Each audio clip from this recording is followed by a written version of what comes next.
عقبہ بن عامر رضی اللہ تعالیٰ عنہ سے روایت ہے،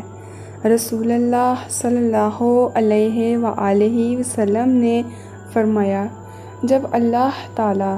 اولین و آخرین کو جمع کر کے ان کے درمیان فیصلہ فرمائے گا اور وہ فیصلہ سے فارغ ہو جائے گا تو مسلمان کہیں گے، ہمارا رب تو ہمارے درمیان فیصلہ کر کے فارغ ہو گیا ہے، اب کون ہے جو ہماری شفاعت ہمارے رب کے حضور کرے؟ اور وہ لوگ کہیں گے، آدم علیہ السلام ہیں جن کو اللہ نے اپنے دستے قدرت سے پیدا کر کے ان سے کلام کیا ہے۔ تو وہ سب آدم علیہ السلام کے پاس آئیں گے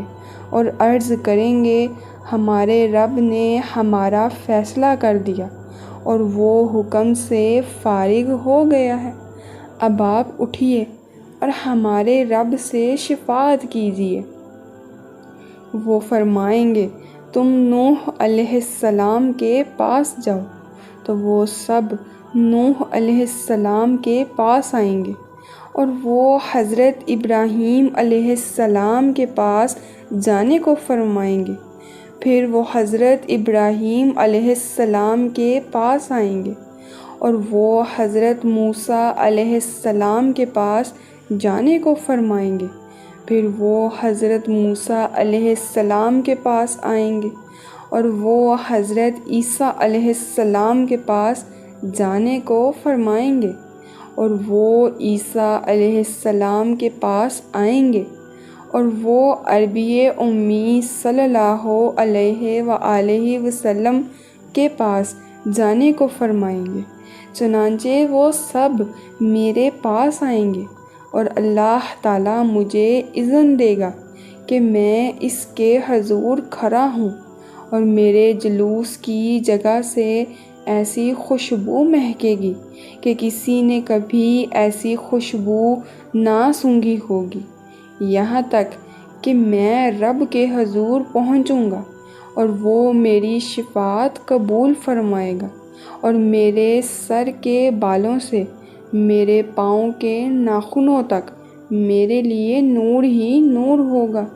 ایک اور روایت میں ہے کہ رسول اللہ صلی اللہ علیہ وآلہ وسلم نے فرمایا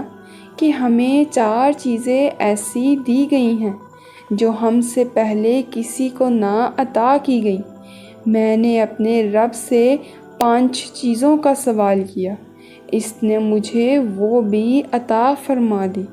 وہ 5ویں چیز کیا ہی اچھی چیز ہے۔ ہر نبی اپنی قوم کی طرف مبعوث کیا جاتا تھا، وہ اپنی قوم سے تجاوز نہیں کرتا تھا، مگر مجھے تمام انسانوں کی طرف بھیجا گیا ہے، اور یہ کہ ہمارا دشمن 1 ماہ کی مسافت سے ہم سے خوف کھاتا ہے، اور یہ کہ تمام زمین ہمارے لیے مسجد اور پاک کرنے والی بنائی گئی، اور یہ کہ ہمارے لیے مال غنیمت حلال کی گئی، اور یہ کہ میں نے اس سے سوال کیا کہ میری امت کا کوئی بندہ جو اس کی توحید کا اقراری ہو اس سے نہ ملے گا مگر یہ کہ میں اسے جنت میں داخل کر دوں گا۔ ایک روایت ہے کہ نبی کریم صلی اللہ علیہ وآلہ وسلم نے فرمایا، اللہ تعالیٰ نے فرمایا، اے محمد، میں نے کسی نبی و رسول کو مبعوث نہیں کیا مگر یہ کہ انہوں نے مجھ سے یہ دعا مانگی جسے میں نے انہیں خاص طور پر دی تھی، تو اے محمد آپ بھی مجھ سے مانگیے، میں آپ کو وہ عطا فرماؤں گا۔ مگر میں نے عرض کیا، میری دعا بروز قیامت اپنی امت کے لیے شفاعت کرنا ہے۔ یہ سن کر حضرت ابو بکر صدیق رضی اللہ تعالیٰ عنہ نے عرض کیا، یا رسول اللہ، شفاعت کیا ہے؟ حضور صلی اللہ علیہ وآلہ وسلم نے فرمایا، میں کہوں گا اے میرے رب وہ میری شفاعت جسے میں نے تیرے حضور محفوظ کیا ہے۔